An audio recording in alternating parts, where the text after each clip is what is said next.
December মাস পিকনিকের মরশুম, তাই অনেক দূর দূরান্ত থেকে পিকনিকের জন্য বা অনেকেই এই মাইথনের জলাধারের যে মনোরম দৃশ্য সেই উপভোগ করার জন্য এখানে ভিড় জমিয়েছেন।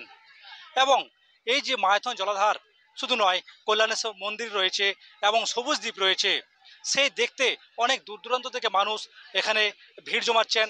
এবং এখানকার যে বারাবণীর বিধান উপাধ্যায় রয়েছেন, তিনি জানিয়েছেন যে এই মাইথন জলাধারের জন্য আগামী দিনে রোপওয়ের ব্যবস্থা করা হবে, মুখ্যমন্ত্রীকে সেই নিয়ে দরবার করা হবে।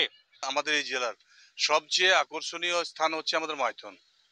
তো মাইথনে এই এই মানে আমাদের ডিসেম্বর থেকে শুরু হয়, ডিসেম্বর, জানুয়ারি, ফেব্রুয়ারি, একদম ফেব্রুয়ারি পর্যন্ত পুরো মানুষের ভিড় থাকে। বিভিন্ন, শুধুমাত্র পশ্চিমবঙ্গ থেকে নয়, ঝাড়খণ্ড, বিহার, বিভিন্ন জায়গা থেকে, উড়িষ্যা, বিভিন্ন জায়গা থেকে মানুষ আসেন এখানে। আর আমাদের পরিকল্পনা রয়েছে মাইথনে যদি একটা রোপওয়ে করা যায়, এবং এটা আমরা চেষ্টা নিশ্চিতভাবে করব। আমাদের মাননীয় মুখ্যমন্ত্রী মমতা বন্দ্যোপাধ্যায়ের কাছে আমরা প্রস্তাবটা রাখার পর যদি এটাকে বানানো যায়, তো মনে হয় মাইথন একটা আগামী দিনে মানে শুধু পশ্চিমবঙ্গ নয়, ভারতবর্ষের একটা ভালো স্থান হয়ে উঠবে।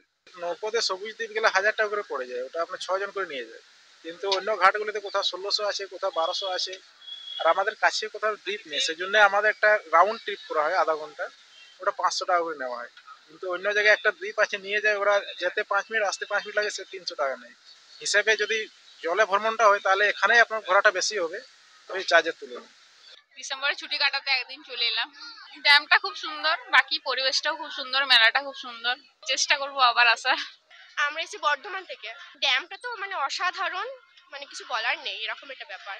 ওইদিকে ড্যাম ছিল, ড্যামটা দেখলাম। এখানে এই যে নদীগুলো আছে, মানে এই সাগরটাকে এরকম দেখলাম। দ্বীপে গিয়েছিলাম। আসানসোল থেকে উৎপল পাথর, আমার শহর কলকাতা টিভি।